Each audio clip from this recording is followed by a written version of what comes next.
Hey class, so for my term project, I decided to do an organophosphorus pesticide class parathion.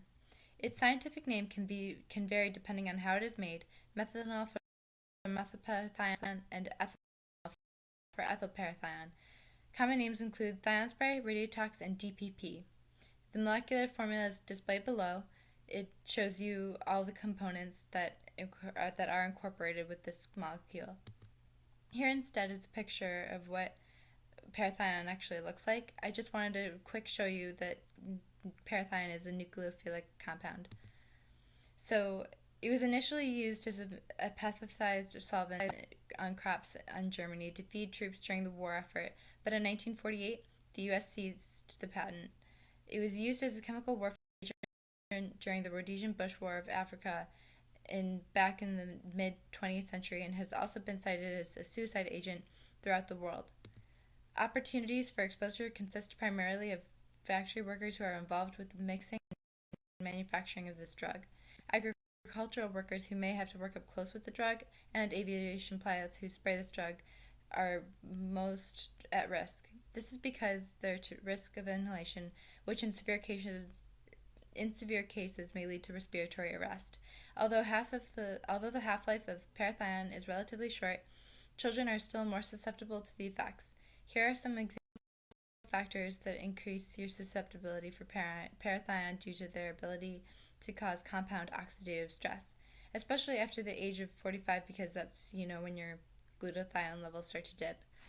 So you can have a weakened immunity, being elderly, or being obese and not eating the proper diet. All right, so here in the normal functioning of the body, I'll introduce the main mechanism behind the toxicity of parathion. Acetylcholine is used throughout the PNS and at every neural junction that involves muscles.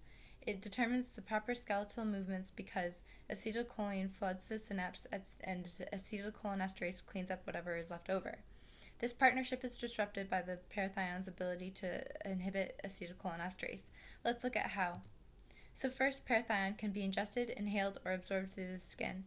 Mainly if ingested, the liver will first metabolize parathion down through an oxidizing desulfurization event and is bioactivated to paraoxone.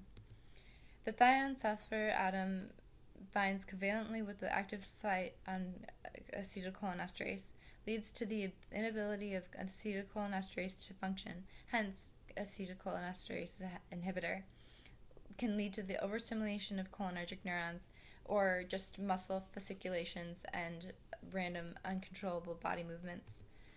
Alright, so another mechanism by which parathion can wreak havoc on the body is to deplete existing reserves of glutathione.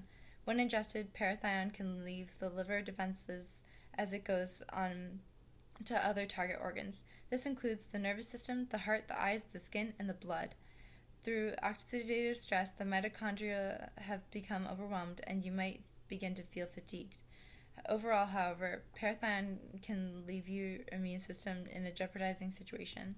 So here are some last-minute consequences of parathion. It is usually the case where people are touching parathion and then putting it in their eyes, or commonly sprayed into their eyes.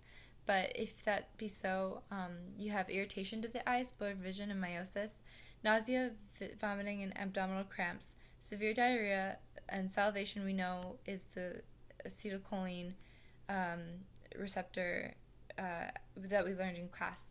So in terms of your CNS and PNS, you can have agitation and confusion. CNS depression altogether is a very serious thing, but the PNS, the main toxicity here is the muscle fasciculations. You can have headache and dizziness, fatigue, and weakness and exhaustion, which may be caused by the depletion of glutathione mentioned on the previous slide. The chest tightness and the cardiac irregularities can be severe. Or irritation of the skin is relatively mild, as it's the dermal absorption. You can have dyspnea, and in worse cases of higher dosages, you can have respiratory paralysis. However, it's unknown to humans what the LD50 of human beings is going to be, but we do know that with very high doses you can have seizures, coma, and death. So thank you guys for watching my slides, and my bibliography is in my term paper